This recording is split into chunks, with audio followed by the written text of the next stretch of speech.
Hello ভাই। তো আজকে আমি এসেছি আমার বাসার পাশে। অনেকদিন ধরে হাইকিং করতেছিলাম না, তাই আমরা গ্রিফি লেকে হাইক করতেছি।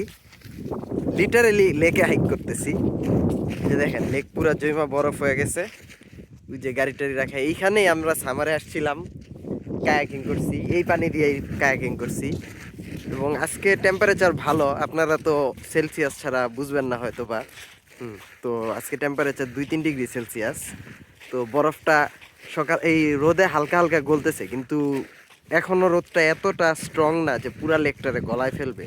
কিন্তু কাল পরশুর মধ্যেই 10-15 ডিগ্রি সেলসিয়াস, হ্যাঁ, শুক্রবারে 13 ডিগ্রি সেলসিয়াস উঠে যাবে। তো এর মাঝে লেকটা গইলা যাবে, তারপরে আবার এরকমভাবে ফ্রিজ হওয়ার চান্স কম।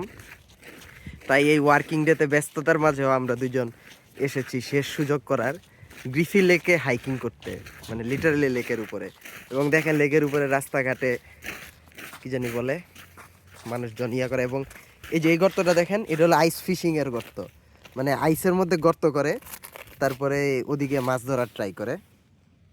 এবং তারপরে ন্যাচারালি এটা বন্ধ হয়ে আবার মানে আইস হয়ে বন্ধ হয়ে গেছে। চাইলে এটাও করা যায়। এবং আপনারা এটার কারণটা হইতেছে যে মানে 4 ডিগ্রি সেলসিয়াসের পানি হয় সবচেয়ে ভারী, এই কারণে বরফের নিচে সবসময় 4 ডিগ্রি সেলসিয়াসের পানি থাকে। যাই হোক, আমাদের মেইন কথা হইতেছে ব্রিজটা ক্রস করা। এবং এখানে আপনাদেরকে দেখাই, দেখেন ব্রিজের নিচে দেখা মনে হইতেছে পানি হয়ে রয়েছে। আসলে এইখানের বরফটা খুবই মসৃণ, এটারে ব্ল্যাক আইস বলে। এবং তার প্রধান কারণ হইতেছে যে মানে ওইখানের বরফ তো একটু গলার চান্স পায়, কিন্তু এই বরফটা ঠিক আছে, এই কাছে থাকো না, ওদিকের বরফ পাতলা মনে হইতেছে। ও হ্যাঁ, বরফ যথেষ্ট ভারী। তো যেটা হয়েছে যে ওদিকে আপনার তুষার পরে, এই কারণে আর কি, ধরেন যে বরফের উপরে তুষার পড়ছে, সেই তুষারগুলা গলে নাই এবং সেই স্নোগুলা অসমান। আর এইখানে যেটা হয়েছে, এইখানে পানিটা ফ্রিজ হয়েছে, এখানে কোনো তুষার পরে নাই।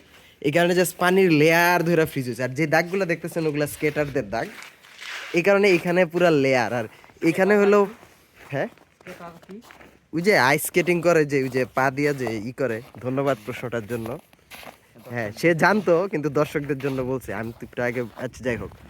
তো আবার দেখেন ওই সব মানে এই সব জায়গায় আগের তুষার এগুলা তেমন একটা গলে নাই, কারণ এই পাশে পাহাড়ের ছায়া পড়ে। এই আমাদের এই পাশটা মানে দক্ষিণ, তাই পাহাড়ের ছায়া পড়ে, তাই এই পাশের বরফ তেমন গলে না। কিন্তু ওই পাশে দেখেন যে মানে এরকম সাদা নাই, স্বচ্ছ। তার মানে হলো যে ওই পাশের পানি, ওই পাশের যে তুষার ছিল, সেই তুষারগুলা গলছে, গইলা সমান আইসের লেয়ারে পরিণত হয়েছে। তো যাই হোক, এই বরফে হাঁটার জন্য সিটি অ্যাডভাইজারি আছে, যেন কেউ একা না আসি। তাই আজকে আমি বাসায় গিয়ে আরিফ বাইরে ধরে নিয়ে আসছি। সে আগেও আসছিল, এই রবিবারেই আসছিল, কিন্তু যেহেতু কাল পরশু গলে যাবে তাই সেও মিস করতে চায় নাই। আমরা দেখি, আমরা মনে হয় লেকটাতে আরেকটু হাইক করব, হেঁটে হেঁটে আরেকটু পারাপার হয়ে তারপরে বাসায় ফেরত যাব। ওকে, ঠিক আছে, থাকেন। এই যে আমার চেহারা। বাই বাই বলে দাও। Bye bye.